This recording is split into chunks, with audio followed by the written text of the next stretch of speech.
Okay, welcome. Welcome to another exciting episode of What the Hell, or as I like to call it, Will the Audio Work this time? Last time when we left off, we had discovered how to upload pictures onto Photoshop so that we can finally see who I'm drawing as I draw them.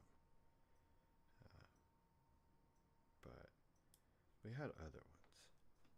Anyways, tonight, Mountain Stories. If you have a story concerning a mountain, we need to share it. I'm going to do quality control before I start chiming in to nobody.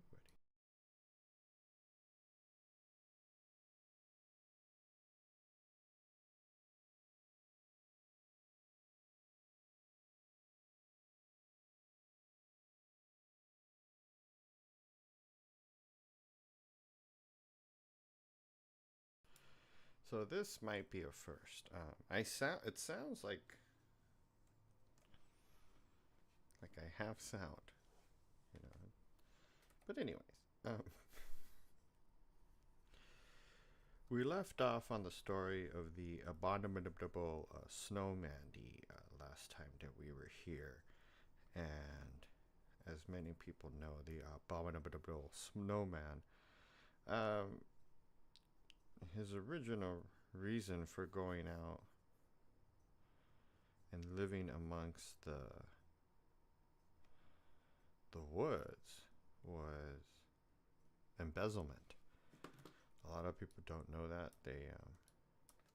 People think that the abominable snowman doesn't even exist, but the real reason was the commingling of funds.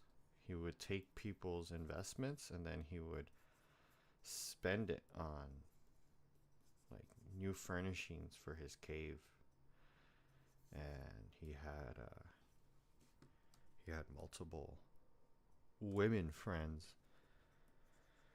other female abominables, and he was just constantly buying them like lavish gifts, all with the money of investors. And so that's, if we're going back to Sherpa mythology, that's the reason why he lives up in the mountain. Um, I'm pretty big on the Sherpa, Big Sherpa. I've done videos before on Big Sherpa, and what they do, how they're contributing to all the trash on Everest. And it's people like the abominable snowman that contributed to what's going on. So obviously, I'm not like trying to talk down about Sherpas or anything like that, but I've had friends that have been beaten half to death by they call them Sherpa bandits, and they were up on Everest, and they'll come by and they'll be like, "Hey, pick up your trash," and my friend was like, "That's not my trash," and so the Sherpa gangs got on them.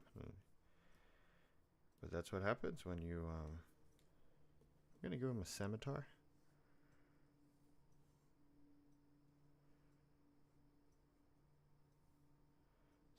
Sorry, he's going to be holding a scimitar. How do you say that? Am I saying it right?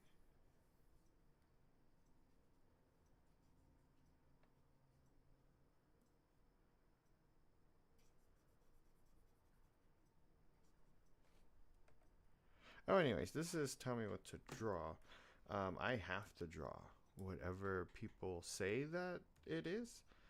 So if you have a suggestion that is mountain related, or maybe you don't like the Sherpa, big Sherpa, like you know, not trying to talk down on Sherpas, but the things Sherpas have been up to, you know, I think warrants an investigation.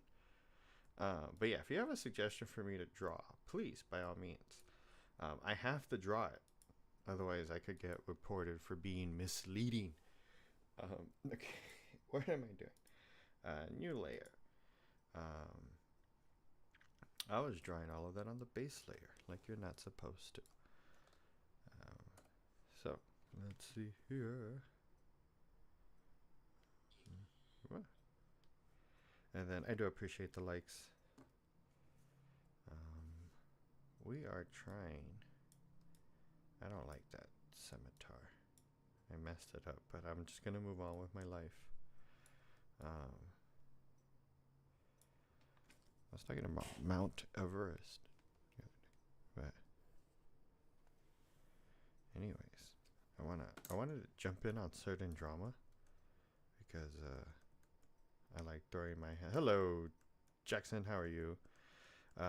This is Chaotic Industries, and we are an art channel, and I love all types of art, especially that involve chaos. And so a few months ago, I was watching this video on this guy that was taking his Legos to a certain company or a certain storefront, and it's on there. I think it's called like Bricks and Minifigs. Try to take my minifig or something like that. He had like a $10,000 minifig, and he takes it to Bricks and Minifigs, and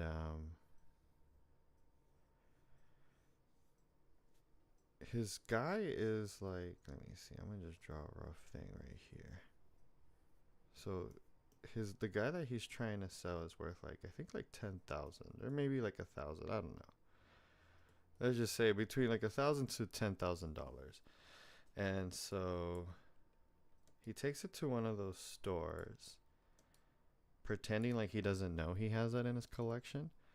And so the store goes through it, takes their time going through it. And when he gets his collection of bricks and minifigs back, his guy is missing all of a sudden. So, and this was like a few months ago that I saw this video. So again, so this is like he's like a Lego YouTuber, pretty nice person. Apparently he like was making this video while he was still in high school. So shout out to that guy. I forgot his name. But anyways, he gets this appraised, right? His collection of things, just testing them out to see if like what's going to be their appraisal. Like how do they value Legos and if they're fair. Among them, he had this, $1,000 minifig or whatever that just happens to go missing when he gets it appraised.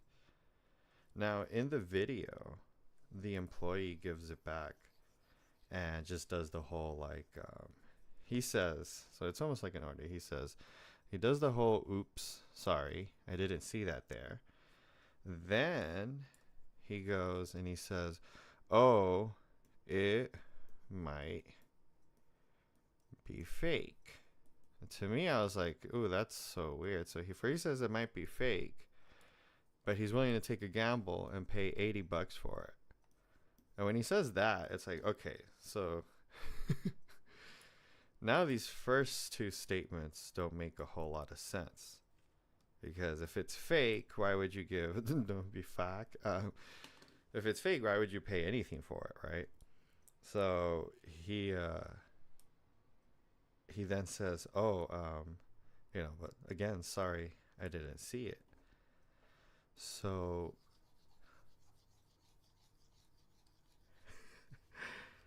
I honestly thought it was just going to be one of those, like, kind of like a pawn shop situation where, because I'm going to get to what I think is going on, and that's why I'm like trying to keep this cartoony, because this is all satire at the end of the day, and it's not, I don't have any evidence for what I'm about to say. Because if you've ever seen Pawn Stars, and we all love Pawn Stars, right? But Pawn Stars, there is a guy named Chudley, and there was a few other ones, and they would always get in trouble for buying stolen merch. So, when a pawn shop buys stolen merch, the cops can come in and be like, "Hey, by the way, that shit was stolen. You got to give that back." And the pawn shop's pretty much out that money, and you're kind of screwed. Now, I didn't get any like real suspicions about what's going on until I saw a news story of how big the Lego hustle has been getting. And what I think what's been going on here is that it's not so much a franchisee, it's a pawn Lego shop. However, because it's a bunch of Lego boxes, right? Or, collections, it's not the same as when somebody reports a Rolex or whatchamacallit, a ring, a diamond ring stolen. Like, you can pretty much tell what that diamond ring is, and where it come from. Like, it's, if you have a picture of it, if you have a receipt of it, it's going to be obvious.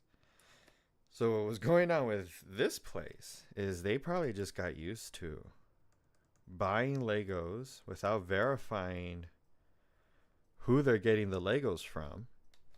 And so here comes an opportunity, right? You get all these Legos. So just so that we know, catch up. So the most untasteful heist ever going on happened. I'm a big fan of Ocean's 11, so this is an untasteful heist. I love a good heist, but this was just in bad taste. Like, nah, you're better off putting on a ski mask and breaking into the guy's house, and that would have been a lot. I would have been more on the side of bricks and things if they would have done that instead. But this was just so anyways. So they took about, I'm gonna keep it. Originally it was 100K. That's what they were saying. That supposedly it's 100K, and it's only became 2K because Ben got involved. So anyways, what I think happened, right? So they took all of these Legos. Now you gotta get rid of the merchandise. You catch me? And that's where what we call a fence comes in. Because the first thing you do when you heist somebody is you want to get it off of your person. So then if the cops catch you, you don't have the evidence on you. So what do you do, right? What do you do with all of this stolen merch, essentially? Well, good thing you own essentially a pawn Lego store. So what I think has happened, and by the way, this is 100% speculation. I am a stand-up comedian, and this is all satire, and I have no evidence for what I'm saying. So what I think what happened, right? This franchise, right? We're gonna call her Franny. This franchise up somewhere, right? They got all of these Legos, and you got to get rid of the merch. So what do? Well, you have the entire bloody country. You have all of these mom and pop franchise cheese stores that they're just trying to make ends meet. They're just trying to make a living here. They ain't doing nothing, no how. Can I draw Texas? I can't draw Texas. This is Florida. Anyways, now all you gotta do is just send out these Legos, maybe at a discount to all of your franchise stores. There's no way to track it because it's like I said, the Lego itself, like the collection, it's not the same as a diamond ring. So when a diamond ring gets stolen, the police have like a clear thing to say, like, okay, this was stolen. We're going to go ask all the pawn shops, right? All the pawn shops. And if it's stolen merchandise, the police can just take it. And the store just lost it. So the store, the store only had a few options here. Either you give it back, which you can't because then you're admitting, then you're also losing your heist here. Because again, you're trying to commit a heist. So you take over the store. But before, just in case, you got a bunch of cops showing up, you get rid of all these Legos and you send them out. So that's why now they're coming out and they're saying, hey, we're willing to sit down, in good faith. We're willing to sit down so that we can, we can pay you back a portion of it. Because what they're saying is those Legos are gone. Like whatever his collection is absolutely gone. They sold them. I'm like, that's weird. You sold the $10,000 box up there in Oregon? Like just somebody just walked in like that? And now it's because you got to have a fence, right? And they already had a system, or they already have a system built in to fence it all off. And what I think's just been going on is that it's been it's probably been like a running thing with them that they keep buying stolen Legos from people, because anybody can just walk in. They're not going to ask like, hey, where did you get these where did you get this, $1,000 box of Legos? Do you have a receipt for this? And even any pawn shop owner or whatever, they'll tell you like, if somebody comes in and they're super sketch, um, we're not gonna buy anything from them if it seems something's off or whatever. But who's gonna if you're running a store and you're living off of selling these high collectible items, and somebody comes in and they say, hey, I've got like this $2,000 Lego collection, what say you? Right? And we're like, oh, well, of course, thank you, sir, so much. Wow, saved my store. So if they're losing money all over the country, and the CEO or somebody in corporate, they find out, hey, there's this Lego store and they have their collection in there is worth more than what that store makes, easy heist here. And that's what I hate, that they're calling it a heist. This wasn't a heist. A heist will be like when they stole the Louvre. Okay, I mean, like the people that robbed the Louvre, the Louvre, not the Louvre. Ocean's 11. That's a heist. That's a proper heist. This is just cringe. Like that's all you did was yeah, you took an old man's Legos, and it's I think that's why I personally take offense to it, because they're calling it chaotic, and it's not, they're involving my name in it, and to me, like, something's chaotic when it has fireworks and explosions, maybe some gasoline, black powder, something cool like that. But none of this is chaotic. This is just kind of annoying and sad.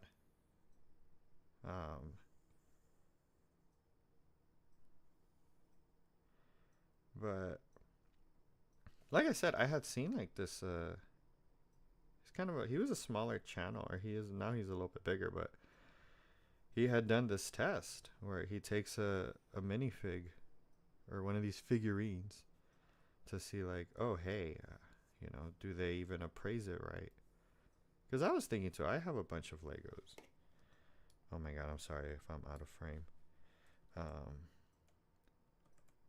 But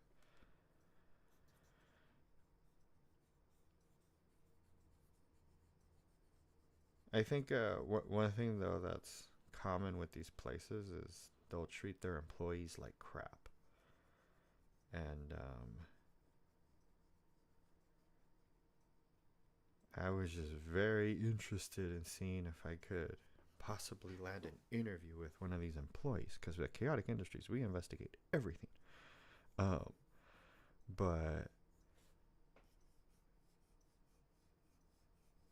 all I could, because I just called on the phone to see like what kind of Legos they have, because again, if I find something that I want, I'm still gonna buy it because it's a Legos, and I do love Legos at the end of the day, but they're so expensive. So I mean, the idea of a cheap Lego is the greatest thing in the world. Anyways, let me see here. What can we do? Should I draw George Clooney? Okay, I'm gonna draw George Clooney real quick. Because I was talking about Ocean's 11.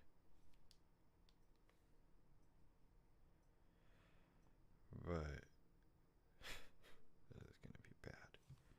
All right, this is George Clooney coming up next here.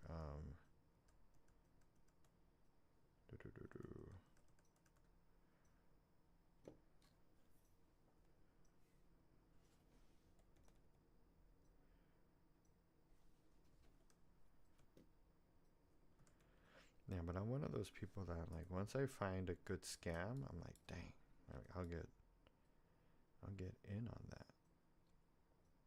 And to me, I feel like whenever you find, if you're ever wanting to open up your own business or run your own business, learning from people who completely ruined theirs by being pieces of shit, like that's the best lesson you can ever learn from somebody. Is like how did they mess up?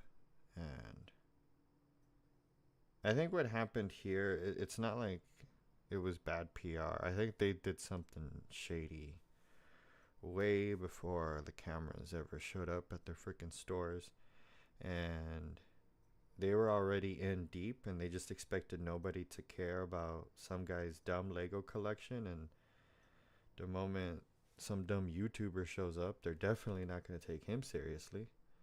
So they they had gotten used to doing this, and I wouldn't be surprised if there's other people or vendors or collections that probably settled out of court with similar situations, but they're locked up behind an NDA. So you're not going to hear about them because when you're locked up in an NDA, you can't be talking about it. So um, that's what usually happens with these companies. They'll mess up pretty bad, and they've already, and that's why they're trying to sue everybody because they know the damage is done. I mean, if this small ass purgatory channel is talking about it, but the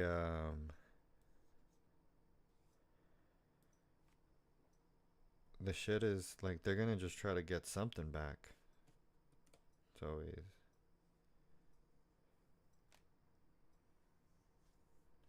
this is George Clooney, by the way, for anybody wondering, like, what the hell. Um,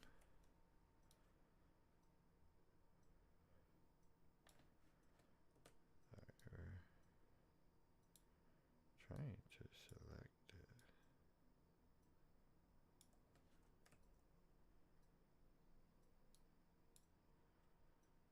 You see, I can never do this when I'm drawing with Sharpies, and I would always just start swearing a lot.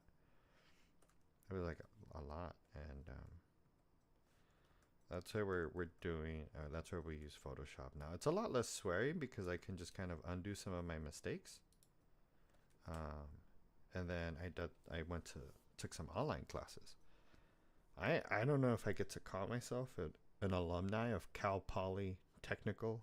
I don't know if it's Cal Polytechnic, but I went to Cal Poly. Oh yeah, I definitely went to Cal Poly. It was online classes. I don't know. Does that count? I didn't walk though. I didn't get a walking ceremony. The classes were online, self-paced. I got a certificate that I am now a certified user of Photoshop, and that's what that means. And essentially, it means that I get to use Photoshop at a discount, um, because I'm a student. I'm still a student, and well, I passed the Photoshop, but now I'm learning how to make video games, which brings us to um, just everything that I'm doing. The whole like why I study chaotic industries or chaotic systems. Um,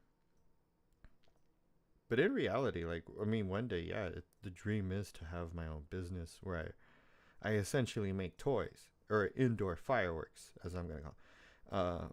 But if I ever do have employees, working for me, I will definitely want to know what's the best way to treat them. And a lot of, especially visionaries or people who just want to, they just want to start a business and get big and make a bunch of money. Like, you don't realize, like, okay, you might end up stepping on people along the way. You might be a complete jerk along the way. That's important too. This is George Clooney, by the way, for anybody that's like, what the hell? Hello, Christus. How are you? We are not noticing the chat too much, but yes, we do appreciate you tuning in, Christus. I am trying to draw George Clooney right now. And then I was doing a rant about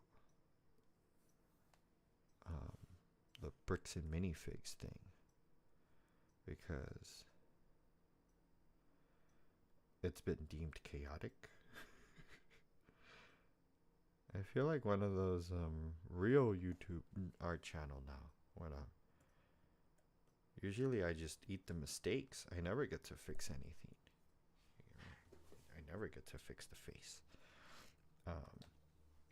But hello, sir. How are you? Oh, we are trying to tell mountain stories today. So if anybody has a suggestion for me of what to draw, please, for the love of God. Yes, George Looney. Oh, thank you. That would be a much better name.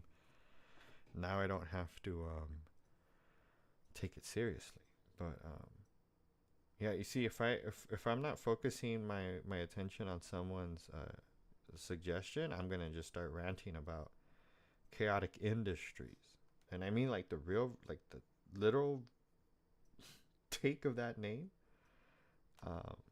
Also, real quick, how is the sound today? Is the sound okay? Is the sound?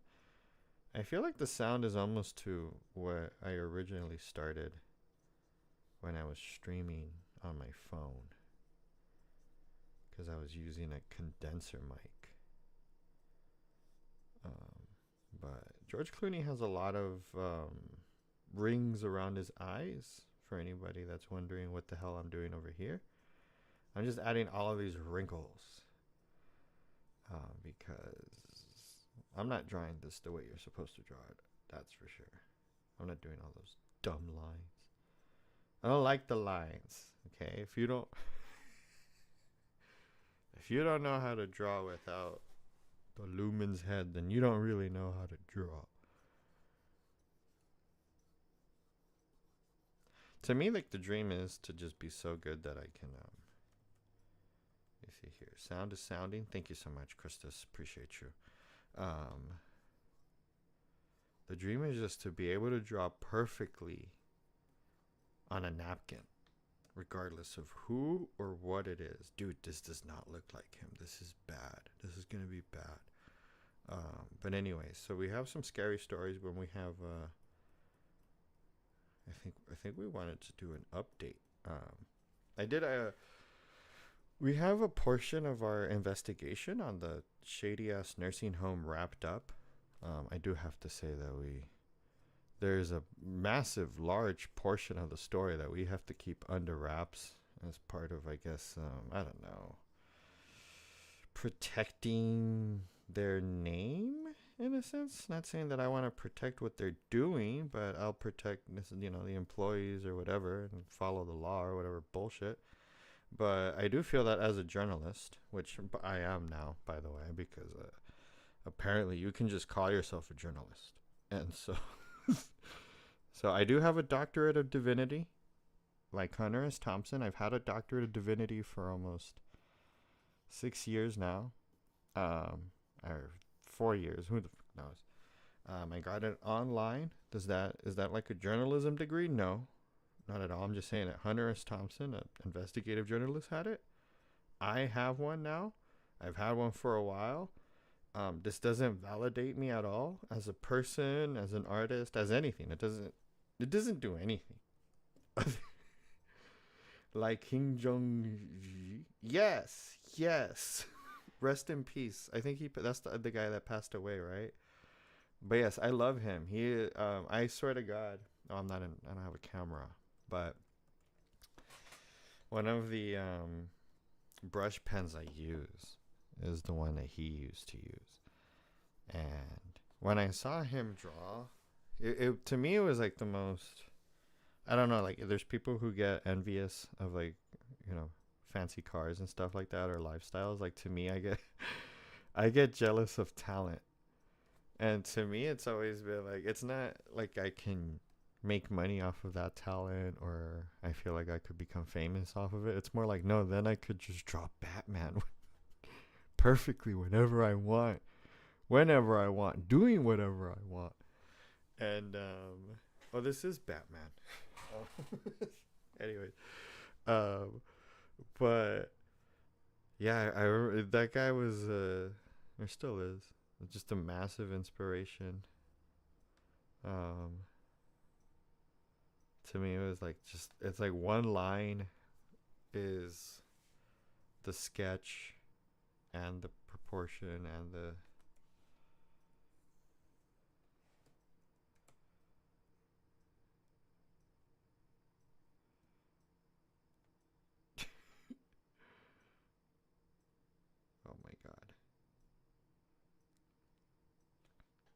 I feel like I've come a long way from the Sharpies. Sitting in my garage. Okay, let's see here.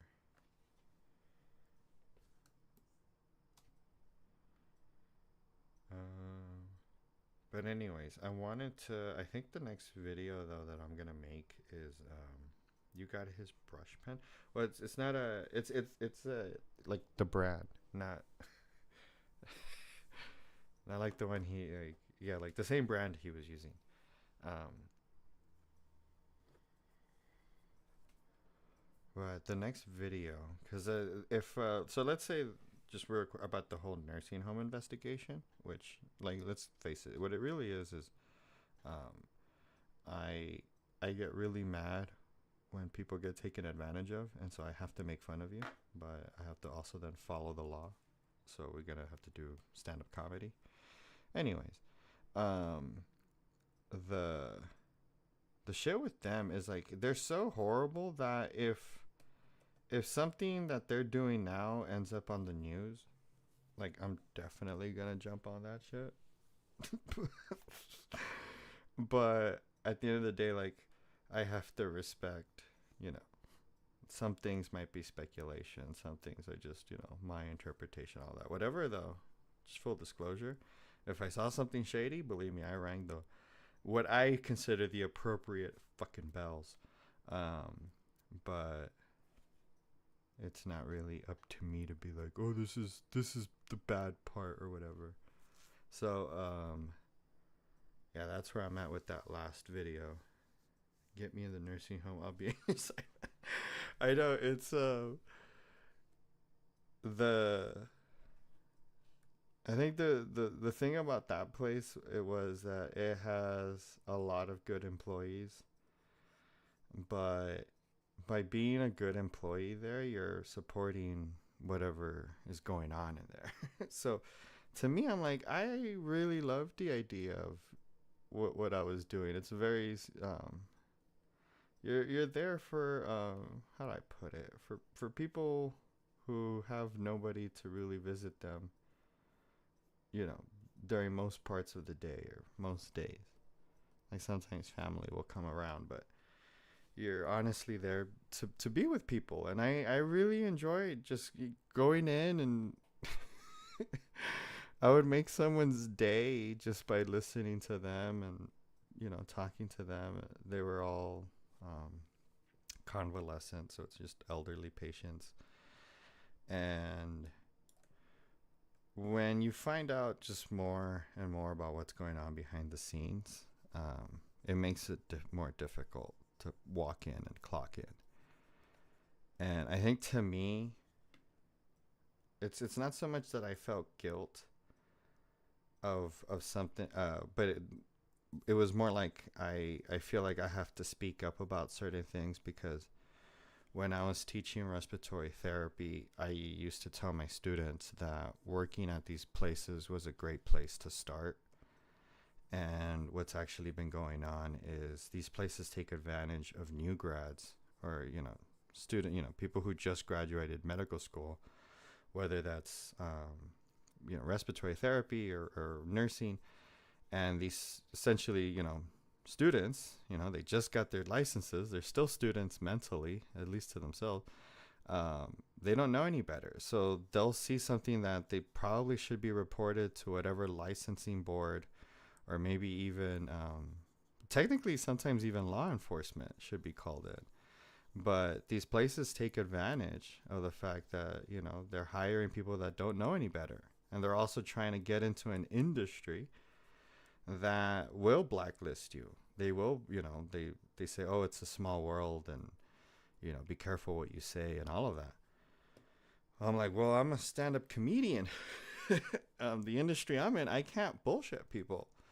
I can't bullshit and I can't scam. So if I find out that my day job is being dishonest, or let's say doing some legal risky things or things like that, I have two options. I can either make fun of you or I can quit.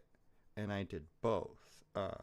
So with that particular place, it was one of those things where I just gave a place the benefit of the doubt. Hello, Google Bun. How are you? Tonight we talk about mountain stories. I'll fill you in real quick. Earlier today we were talking about the Yeti and how they were embezzling. They were misappropriating funds, and we're continuing our storyline from last time with Yetis and Bigfoots. Then we summarized the bricks and minifigs things, and I gave my artistic opinion and interpretation of what the hustle is and where those poor Legos ended up. And that brought us to George Clooney, which doesn't look like George Clooney. But if you have someone for me to draw, please, by all means. But yes, we are now wrapping up or summarizing our investigation on that shady ass nursing home. And the one thing though, if you guys are getting into the work field, Indeed has reviews. So whenever you're applying for a job, good to hear that you are good. Can you draw a guy going up the mountain on a bison? Let me see here. Like this mountain. Can I draw a different mountain? I don't know if I have space. Oh, maybe. If I zoom. Alright. I'm gonna have to, like, this is gonna be tiny. Alright. Be super. There's gonna be a tiny guy going up a tiny bison. I'm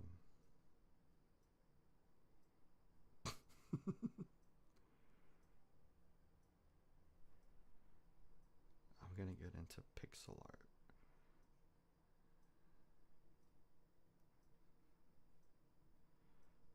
So, god dang it. Now I have to think in pixels. Let me see here. I remember. I'm trying to remember what bisons look like. I've painted a bison before.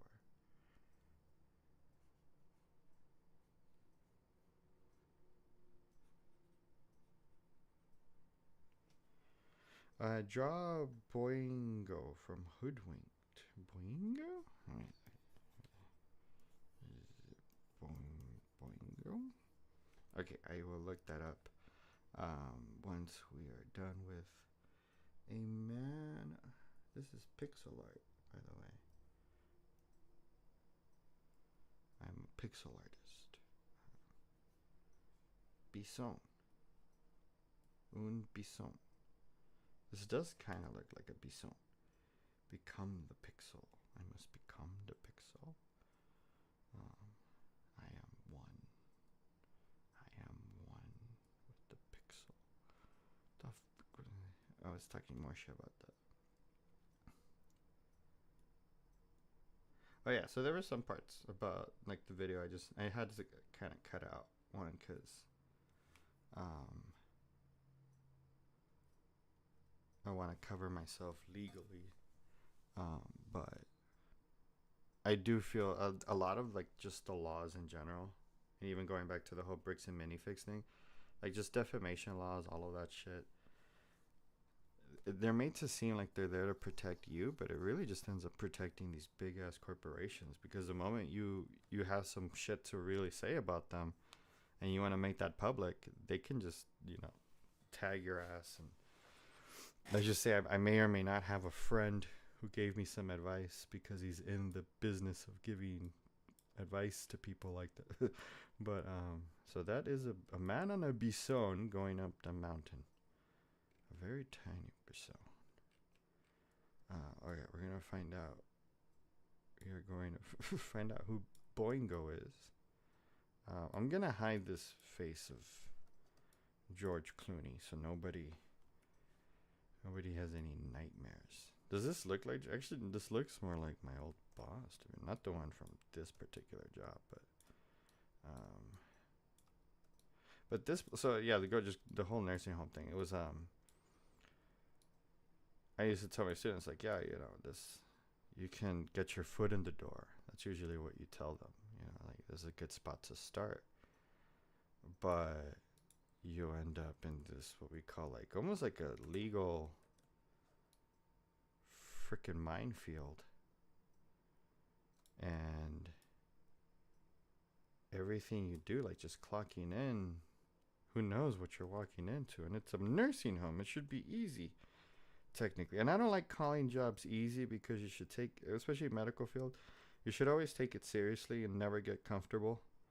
And I'm not gonna lie, because of that, because of me taking it that seriously, um, there is someone on this planet right now, and they're still with us because of that. If I and that's why I quit, because I was like, if I would be the type of employee that didn't take this job seriously, people are gonna get very hurt. And then I had to look around and be like, whoa, there's a lot of people here not taking this seriously. And there's somebody who's taking this, and just, if you want to watch my video that I posted, our investigation on that shit. So the individual that was yelling at me, I'm like, this is their version of taking this seriously. And like the person that was yelling at me is already fucked in so many different ways that I was like, you know what? I'm going to just make fun of the way you're acting today, and I'm not going to tell everyone all the other bullshit that you may or may not have done. So, okay, I'm trying to find a good image of Boingo. All I see are extremely evil images of a rabbit.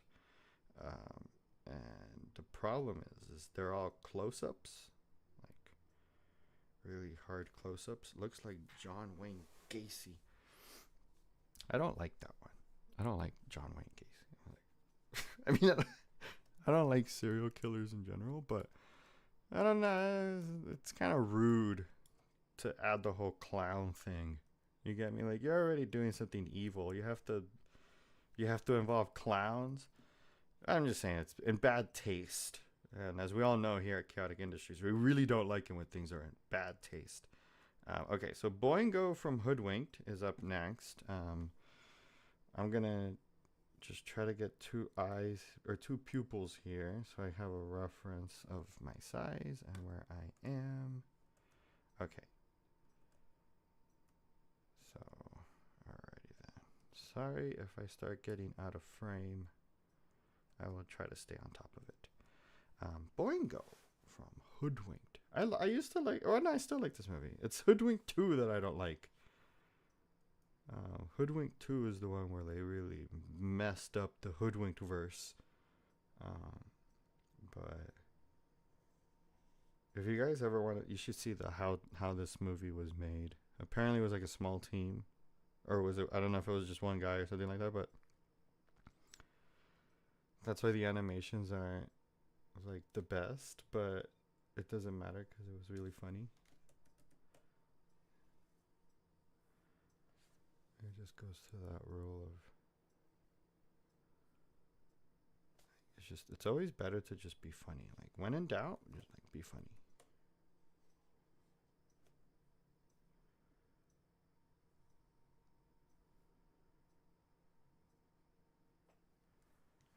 Boingo, boingo, boingo. Do you know what I did? I don't know what you did. What the fuck?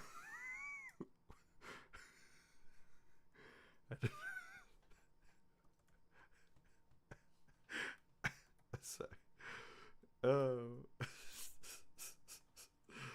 That just sounds so menacing and evil. Do you know what I did? Okay. So, I'm trying to get my proportions right.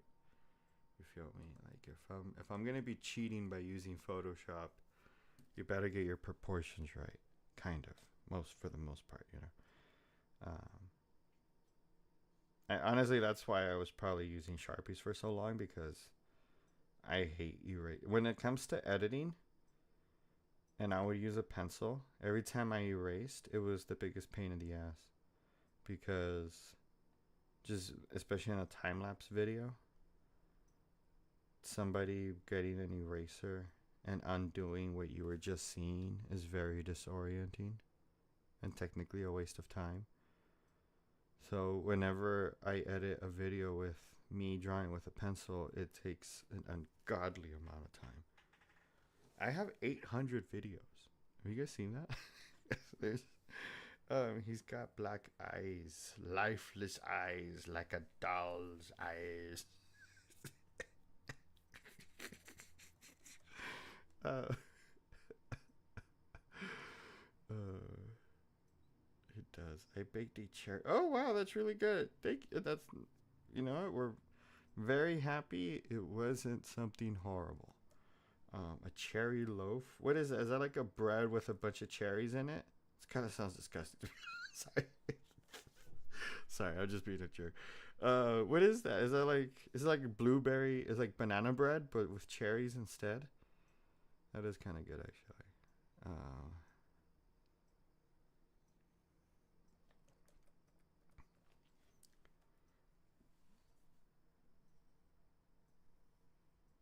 I remember one time I was doing a live stream and somebody was commenting like, my parents just yelled at me because I'm getting way too loud. And like this live stream is way too exciting. And I was like, what the fuck? What are you talking about, dude? Like, there was no music. I don't know what cartoon character I was drawing. That's why I don't sometimes with the Dandy's World. Who knows, man? It turns people insane. But sometimes you get somebody that they start going kind of apeshit because I'm drawing their favorite character, and I feel bad for the parents that all of a sudden their kid starts wooing, cheering on their favorite character being drawn. It's not like I can hear it. Oh, it is. So it is like banana bread but with cherries in it. Not like, I mean, if it's real cherries, that sounds really good. But I have never liked artificial cherry flavored unless it's the maraschino cherries or whatever. But um, it's always felt like they taste like a cough drop to me.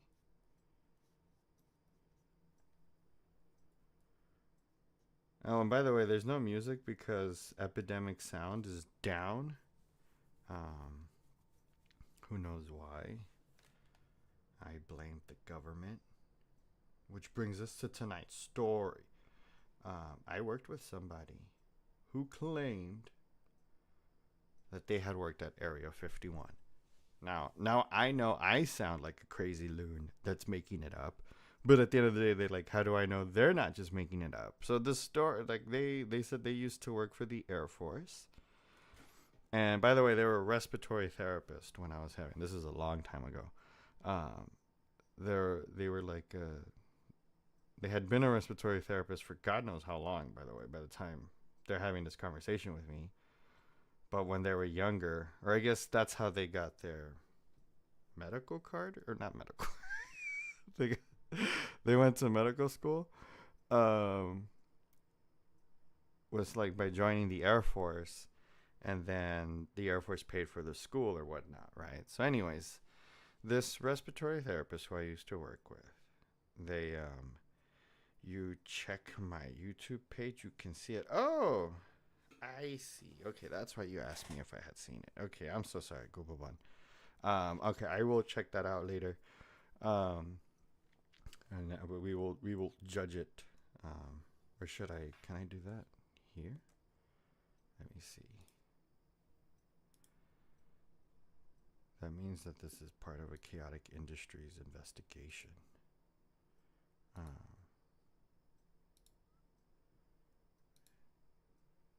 Oh wait, we can because we're doing digital art here. Oh, nice! I can see the post here. Um, so, oh, I had. I'm not gonna report it. I'm gonna take a screenshot and then put it up here so that we can all see your work. Um, if I can figure out how to do it. Sorry. Okay, let me see here. So this is Google Bun's work, everybody. We're gonna judge it. Um, judge. Let me see. Also, I think I like Hio Ubud. And then I go to range. There we go. This is presented to you by Google Bun. Everybody, please shout out to Google Bun, who has. Am I? Yes, you are not. You technically are being investigated. This is technically an investigation now, so we're going to be looking into this. Welcome to Chaotic Industries. We investigate everything, and I mean everything. If you ever spill something and you're wondering, like, how did that even happen?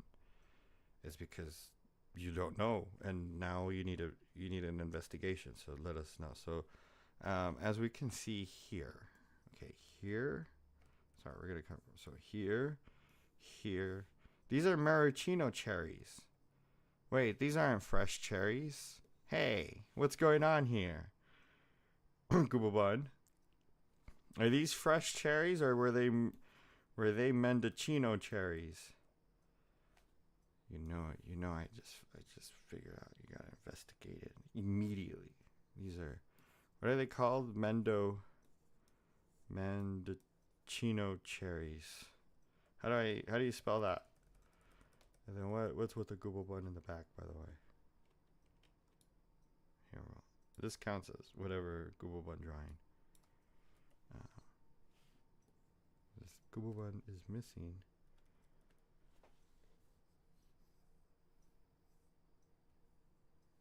It's kind of hard to draw a mustache. God dang it.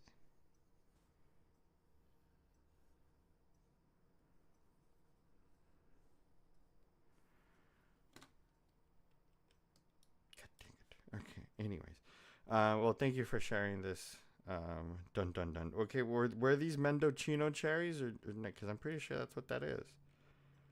This does not look like a fresh cherry. That was picked from a vine. I feel like cracked open a jar. But this does look really good though.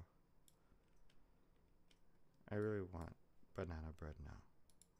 Well, thank you so much for sharing that. Wait, I don't want to save that. What are you talking about? Sorry, no.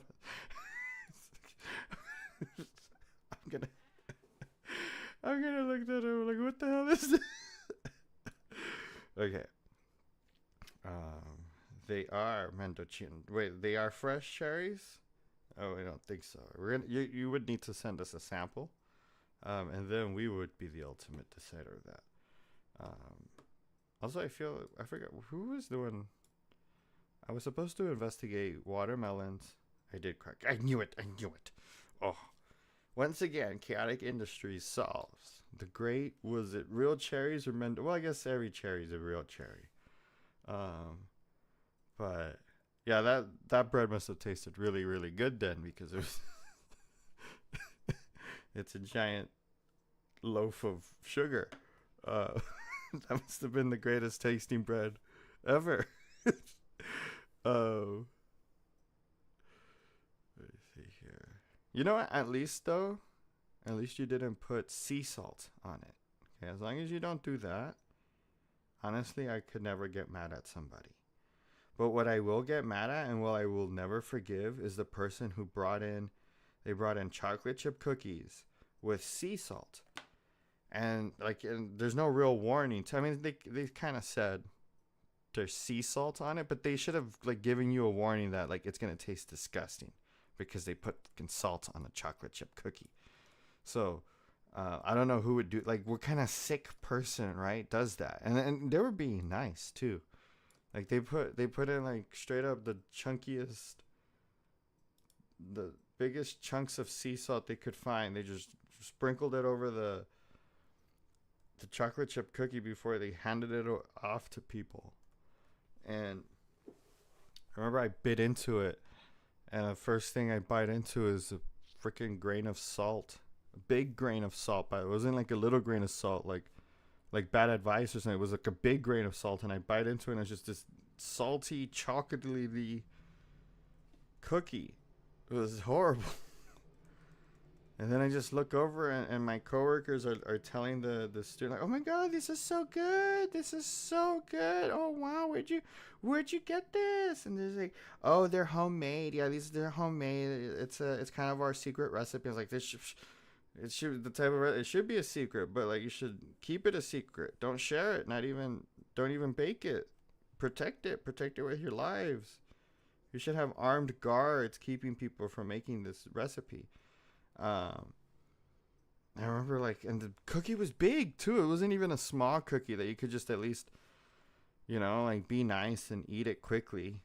I'm one of those people, like, if you give me food, like, I'm gonna be grateful for it. Like, I don't care if it's complete ass, but I'm still gonna be nice about it because it was free food. Like, thank you. You offered me something. So, but by God, dude, I can still taste it. To this day, I can still taste that moment of like looking down at the cookie and you just see a bunch of like salt on it, like just grains of salt. And I thought it was sugar. I thought like, oh, that's cool. It's Christmas time, you fucking sprinkled some sugar on top of it or some shit, like this. It's almost like crystal meth on top of the fucking thing, but it was salt. Like, I'm gonna bake chocolate chip cookies and then I'm gonna sprinkle some salt on them. That sounds amazing. Don't you love yourself as a person? Crumpsh, yes. Hello, how are you, Andrew? I added my own secret ingredient to my cherry love. Okay, again, Google Bun. So we were good, and then we came back to the menacing part, where it seems a lot like you're trying to poison people. Uh, just like if just on a hunch, the way you phrased it seems a lot like you have some kind of evil plan. My name is Andrew. I don't know how to read. Hello, how are you? Um, Welcome to the live stream. I draw anything, as long as it's appropriate, relatively appropriate, and then I will accuse my viewers of trying to poison God knows who. Probably some type of charity event. Are you baking that? It's for school, isn't it? You're gonna take that. You're gonna take that near people tomorrow, and they're gonna be eating it. You're gonna be like, oh, there's a secret ingredient in there, and you're gonna be laughing, and people are gonna be like, oh, what's going on? They're gonna be choking on it. You're gonna be laughing. That's what people do. This is what kids do nowadays. It's what I used to. I could never hurt someone's food. I could never mess with someone's food. I take that. I take my culinary very seriously. Um, but yes, and Anuj, welcome to the live stream. We were talking about nursing homes earlier, and that's what we do.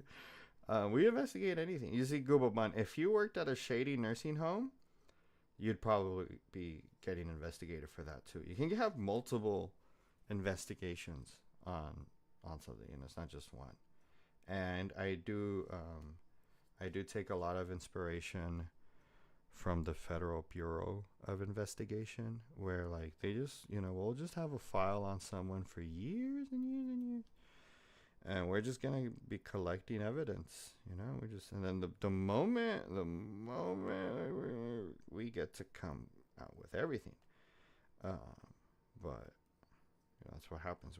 We have open investigations into watermelons, the paranormal, Christianity, car dealerships, medical schools, nursing homes got added to the fucking list. What's the other investigation that we had going into? Well, now we're trying to find out what your secret ingredient is. Can you draw a tongue? Isn't that one guy? I drew that guy the other day. Not the other day, but let me see. Tongue. Yeah, that's that one for. I drew this a few weeks. I'll draw it, but Lynn came around and asked for that. But yes, we will get to Tung Shakur. I'm not a Tupac fan. I blame Tupac for everything that has happened in our society. We can trace every horrible event to a Tupac song, and how he's essentially encouraging all of this. And so tonight on Hip Hop News, did Tupac encourage the war in the Sudan? So we speak to Jeremy Rodriguez, Ernesto Mendez, and hopefully we can get to the bottom of what's going on in the Sudan, and if Tupac Shakur is going, or the estate is going to be held financially liable. I should just cut that part out and put it as a YouTube short. Confuse the shit out of people. I don't know how to draw ears. Like the ears are fucked. I'm burning up. I am burning up. Okay, so where am I? Okay. Trying to draw the ears now.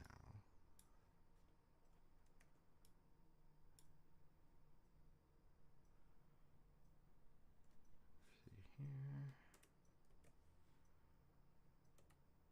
Okay, I'm gonna improvise the ears because I have no idea.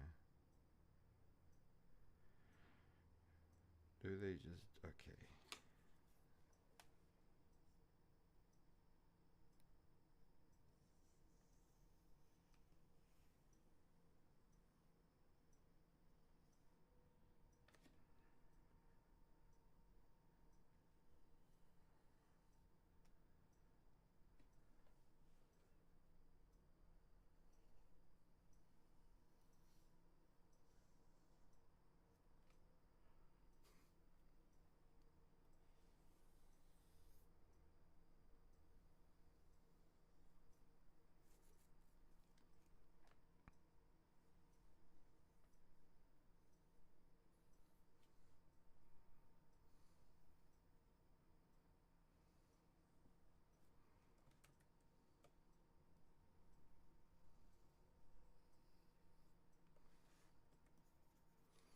Okay, sorry. Every time I try to focus, I get very quiet. Alright, I think I'm kind of done with this because I don't know what the hell's going on. Alrighty then. We're gonna get on to Tupac Shakur now.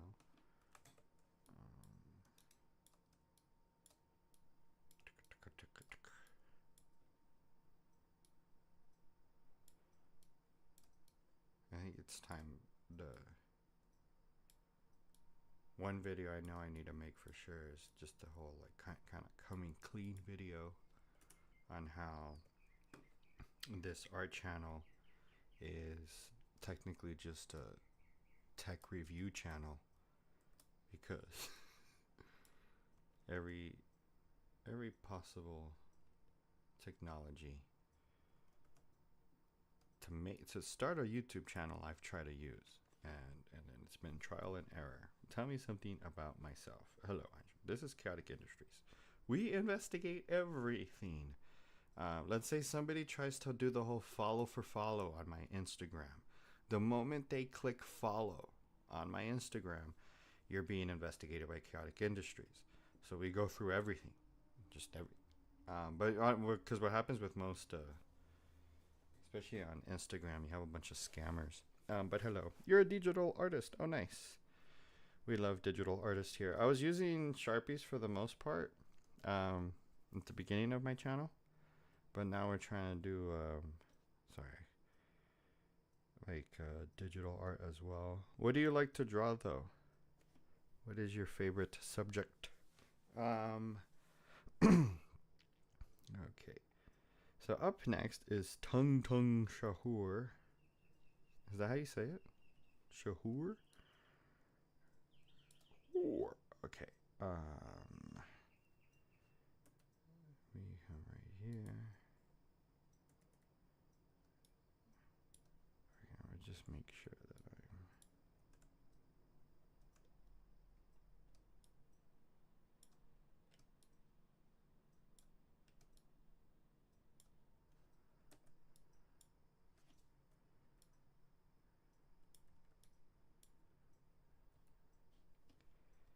okay. I'm a Temmie. I'm a graduate student. Oh, that's so cool. Nice. Are you going to school for digital art? That's really cool.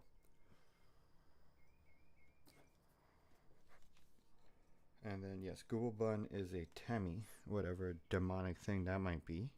We don't support demonic things here. I've always said that Undertales is devil worship. Um, if one day, Jesus were to actually listen to my prayers, he would take down Undertales, and Undertales would be canceled, and there would be a new kingdom. Anyways, um, but yeah, that's this is chaotic industries. I'm a stand-up comedian technically, and what happened here was one day I was just trying to talk a bunch of crap about Bigfoot and people who like research Bigfoot, and I decided to just start drawing while I did that live stream, and then people started commenting suggestions for me to draw, and then I just kind of kept drawing them, and now that's why I do Tell Me What to Draw, because there was a good amount of people that would kind of come in and they would subscribe under the idea that I was going to keep drawing every night. And so I do feel bad that I don't live stream all the time or as much as I would like to. But yeah, that's why I do this because not, what happens is people will subscribe because they like it and they want to, they want to see me draw again. Um, but I am a comedian and I will post my stand up comedy. But I don't post my comedy in the normal way now. I try to use it as a B roll for videos, I guess. Um, but yeah, I just kind of. So tell me, what do you. Oh, sorry, I do not. Oh, I never say where I live. I'm so sorry. Uh, Sanskrit. Oh, that's so cool. Yeah, every time somebody asks me where I'm from, I always say Antarctica. I don't like saying where I'm from during a live stream. But yeah, if you're, uh, yeah, if you wanna, it's. I mean, if anybody who follows my Instagram can pretty much figure out where I'm at. But the yeah, I just typically don't like saying it. The running joke is that I'm currently in Antarctica, and all of my live streams are from Antarctica. Um, but let me see here.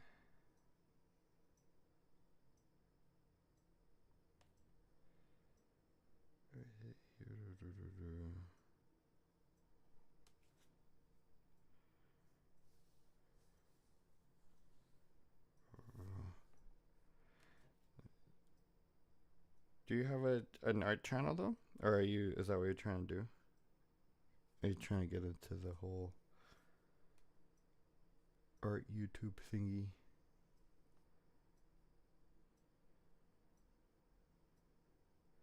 Yeah, because what I am one like just one of those who I just think everything is an art form in some degree, and that includes your day job. Like if a welder's not good at his job, the bridge collapses. And you're like, oh, like if the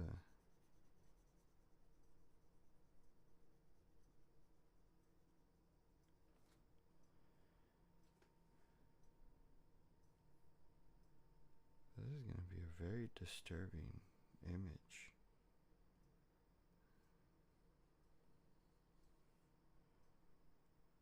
I don't like this guy. What is this, anyways? Isn't he from like Roblox or some shit? I have no idea.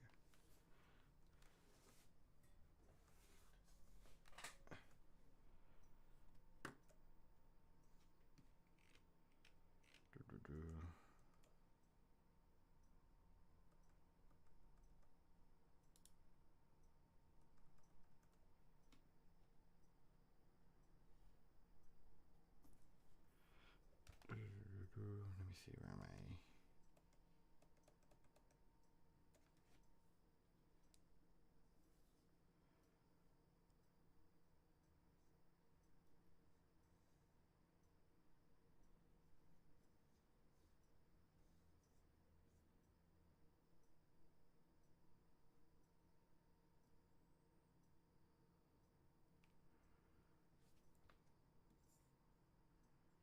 I did see something kind of sad today on YouTube though. That kind of broke my heart.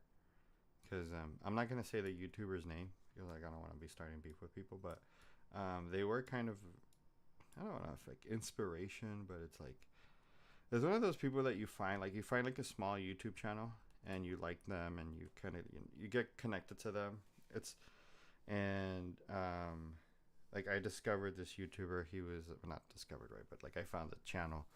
I think he had like 10,000 subscribers when I saw the first video, and he blew up. Like it just started like taking off and shit. And I got into it because I saw he did car camping, and I love car camping videos because like they can help you go to sleep sometimes. It's just this nice cozy um, kind of feel to them. So I got into them, and then I saw that he would do like kind of these vlogs about where he works, and then the video that sent him going viral was him getting fired at the place that he worked. Um, and when I saw when I saw the way they had treated him, I was like, well, that prompts an investigation. So I remember I had gone to a job interview at this certain establishment, and just to see like, is this the type of place that somebody can spend 10 years working at, which is where he was working at it. And let's just call it a 7-Eleven. But anyways, so he gets fired from a 7-Eleven, and he kind of blows off of that. And he's like a decent person in general. Cool dude. But there was like every time I would watch him, there was like there's always like something new and stupid kind of going on. Like crashed your car, now you're flunking out of college, or like you're just some other like bad thing going on in their life, and you feel for them and you want to support them. And like I never donated money or anything like that, but it was like some people did or some people do. And the sad thing is it's like the bigger that they got, the worse the decisions they made, because they just kind of figured, oh, you can fall back on a viral YouTube video, and now you don't need to take something seriously. And so recently I saw like their most recent upload, and it was heartbreaking because the comment section is now starting to turn on them. And I unsubscribed from them a minute ago already. And I literally only go back to see their videos. Just now at this point, it's just like me trying to learn from them in terms of like, how do you avoid betraying your audience? And it's not even like you'll treat your audience like shit. It's more like, when you start posting stuff that just upsets them, and it's not even like you're trying to post offensive stuff. It's just that you're not well. You get me? Like there's something up. And so, anyways, the comment section is now starting to like turn into it's almost like the emergence of a lolcow, or like somebody that just ends up becoming the butt of the joke for a while. And I feel like so bad for the guy, because it's like you're a nice person. I know you're a decent person at the end of the day. But I remember it was when there was like one video where they mentioned that they're a Trump supporter, and then like every decision that they have made kind of follows this like live among conservative, follow a conservative lifestyle, and they're not upfront about it. They don't talk about it like that at all, but it's kind of obvious where their politics lie. And recently they got like in their video they got sick. Like they ended up getting some type of illness. And honestly, from what the video is going off of, like this poor guy, poor YouTuber, it sounds a lot like he he ate something that gave him a parasite, just based on some of the symptoms he was talking about. But uh, again, so anyways, comment section is just kind of tearing him to shreds and making fun of him. Whereas before, it was like really supportive, and I think that's what happens with YouTube is like if you really betray your audience and you start to, I think, like funny if you start being reckless in such a way that like it's not fun to watch. It's more like concerning, especially when your audience cares about you legitimately, and it's not like they're not there to like it's like Whitney Cummings. Like Whitney Cummings has a bunch of viewers, but people are just there talking shit. And she knows that. But with this YouTuber, it's like, no, you're just like you're an average dude. Like you're, and in a way, he's living the dream of what a lot of small channels hope one day they'll get to, which is actually blowing up and actually having a community. But they end up time and time again. It's almost like get quick rich scheme after get quick rich scheme. Sorry, that's a mouthful. And nobody takes him seriously now.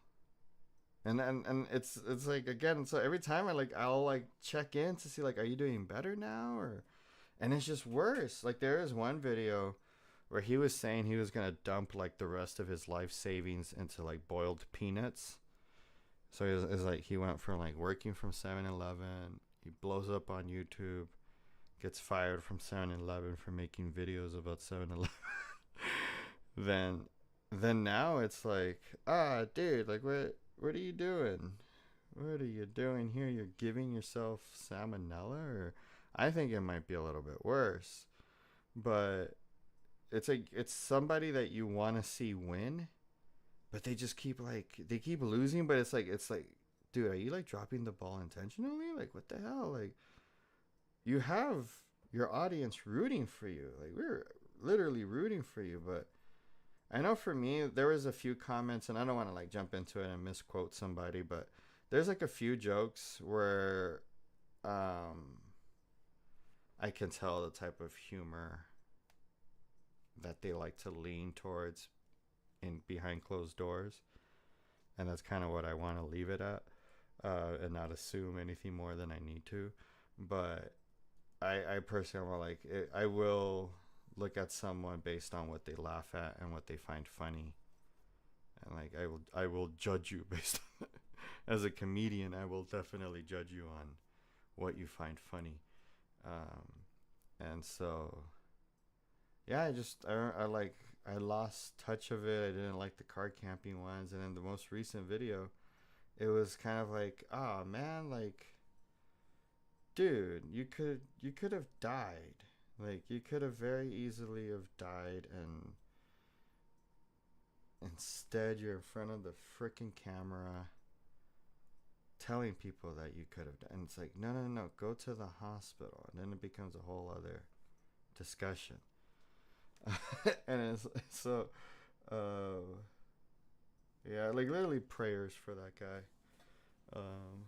But it's a sad, I don't know, it's a weird beast, this thing, because somebody like I think they call it struggle content, and I'm not saying that's what he was doing, but I know that technically that's what made him go viral, was one bad day or two bad days. And I know one person I will is freaking DoorDash. I know that one. Oh my god, dude! I remember seeing one of her videos, and like they made me cry because I was like, oh my god, this is so inspirational. And then I was like, oh wait, what? Like this, it was a hustle. It was like, oh, you're just you finally like knew what kind of persona to say to make people watch for more than 30 seconds. And then DoorDash is one of the most annoying creators ever, based on one simple thing. At the start of her videos, they'll go really, really loud into the mic. Like just really loud. It's like the sound of, I guess, tires screeching on the ground. And so um, the persona has been built on like being annoying as possible. And if you find her annoying, well, then that just means you're a hater. And I was like, no, you're annoying. And so, I remember I discovered both of these channels at the same time. Like one, I'm clearly okay being public about, but with Dodash, it became this thing where like she wanted donations for shout outs. And I know sometimes like even on here people like small content creators or like other small channels will come on here and be like, hey, can you give me a shout out or something? And I don't even know what that really means, like how like it's a live chat, I'm just reading your chat, what's the shout out here, you get me? And so but these people were paying her like $25 for her to just say their name in one of her videos. And so what I was doing, or even what I'm still doing now, is I'll go into her comment section and I'll look at these small channels commenting. And literally what so you have like this is the unspoken land of YouTube here. We can only talk about this during a live stream that nobody's watching. Anyway, so right, there's like this whole area of YouTube. I'm not saying like this is all of YouTube, but there's a huge. So you'll have, let's call him influencer way up here, right?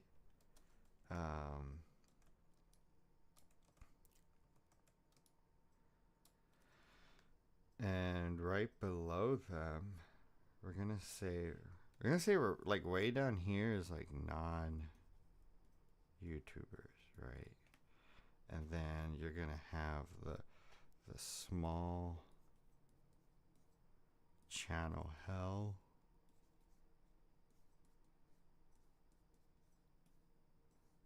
And that's like your under 1,000 ones, and then you have your actual small channels, right? And so what will happen is you have like the big name up here, you have these small channels that will be like, 1,000 plus, but under 100,000 or so. Then you have all of these smaller channels that are all following and making content on this bigger one. And then you just have the non-YouTubers right here just, checking out the stories, and then they check out these, and then hopefully they check out these. And so now some people will say, oh, that's your community. This turns into what we call a pyramid the moment you start what we call asking for money. You get me? So the moment this person here starts saying, hey, give me some cash and I'll get your small channel up, or your small channel hell up to small channel, or maybe I'll turn your a non-YouTuber into a small channel, all for the price of something. And that's that. It's not even a course. Like you're not even teaching anything. It's a shout out in a video. And when you look at these other creators, all of their videos are now building off of this ecosystem of, hey, are you a small channel? Well, donate a little bit to me and I'll give you a shout out, paraphrasing what they're saying, not saying I'm saying. and it's like, dude, no, what the hell? So like for me, for instance, right, I like when I've spoken to a few businesses now, and when I promote them, O'Donovan's Bar and Grill being one of them, that's they're not paying me to promote them. They pay me to do a stand-up comedy show, but I love that bar. I love that it's haunted, and they so I have no problem saying, hey, O'Donovan's is a great business. But what I'm not expecting anything from them for me having said that right now, of course.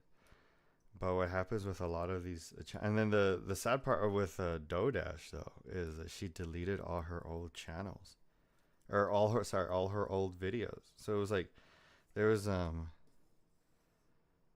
one, right, that like made me cry. Like that was the first video I saw, and it was like 10 minutes long. And I was like, oh, I was like super inspired. And then like just 1 week later, it was like literally the same video as that. And then 1 week after that, it was a video on how much money they had made on that video that had made me cry. And that's been the cycle with Dodesh from like literally the moment that I found her channel to now. All her videos follow this cycle of like, okay, you have a very what's called it's called struggle content. So you post your worst day, or like you're crying, you're losing your house or something, and then a week later you do an update, and then when it goes viral, you post how much money. And this one video got a bunch of views, and it made her to the point where she then made another video on how much money she made on the video, talking about how much money she's making. And I remember watching this. I'm like, eventually your audience is gonna catch on, and they're gonna get bored. Nobody wants to see somebody talking about how they make money because they make money. That's just upsetting to most people. It's just gonna annoy them, mainly because nobody else has that luxury. And so, and then when you then, and this is where the plot thickens and why we are investigating Christianity as a whole, then comes the frickin'. So when the haters, this is the Dodash story, by the way, for anybody that's just chiming in. Then when the haters like really started getting out of hand, that's when the Jesus started coming out. So now now they're on there crying about like Jesus not, Jesus doesn't loves them and loves you and all of this stuff. And I think around then is when people started flipping, and they were like, whoa, wait, are you, what about Jesus? What about it? I thought you were delivering meals on Dodash. But it's like, no. And this is what she would say. And I swear to God, I heard her say it. She's deleted all these videos. But he said, you got to pray to the algorithm. And I was like, that is blasphemy. I don't know how to spell algorithm. That's just straight blasphemy. Like, I've never heard a Christian creator say that. Pray to the algorithm. And you're praying to the algorithm to make your video go viral. And I remember I think I had already unsubscribed from Dodash at that point. But when I saw that, and then I see full disclosure, it might have been in the comment sections, but I know she had said something extremely similar to that. Like, pray. I think she had kind of like misspoken, and she wanted to say pray to God to make your YouTube successful, but it came out as pray to YouTube. But then in the comment sections, I see shit like that, like pray to the algorithm. You got to pray to, and it's like, whoa.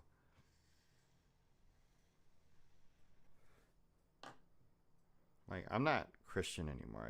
I don't follow that crap anymore. But one thing I definitely won't support or condone is taking advantage of someone's faith.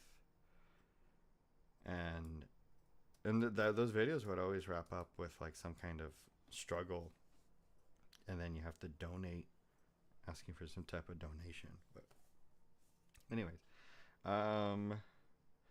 Anuj Singh. So one suggestion, because I don't know if they're still around, but I told them I was from Antarctica. But if you notice that they asked several times where I am from. So yeah, I never say where I'm from during a live stream.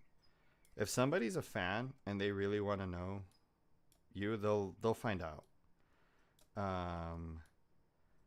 But I know there's like a thing. I've heard things about where some people will, just by finding out your time zone.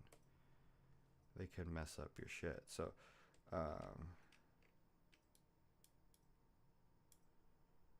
I'm very cautious when it comes to, while I'm live streaming, I'm cautious about sharing certain information.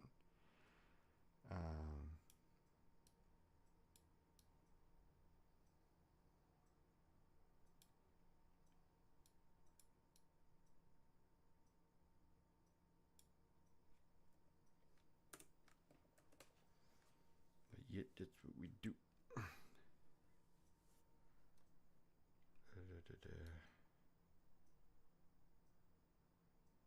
We tuck that in.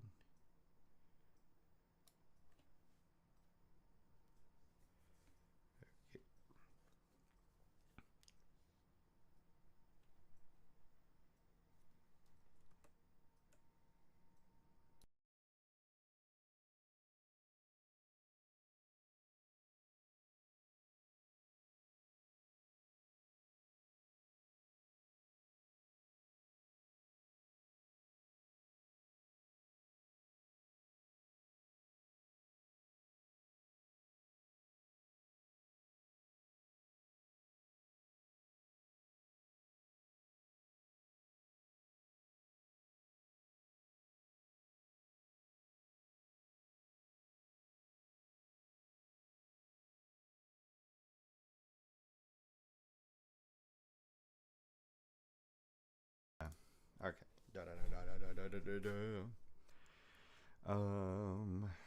We are continuing. Alrighty then. And get here.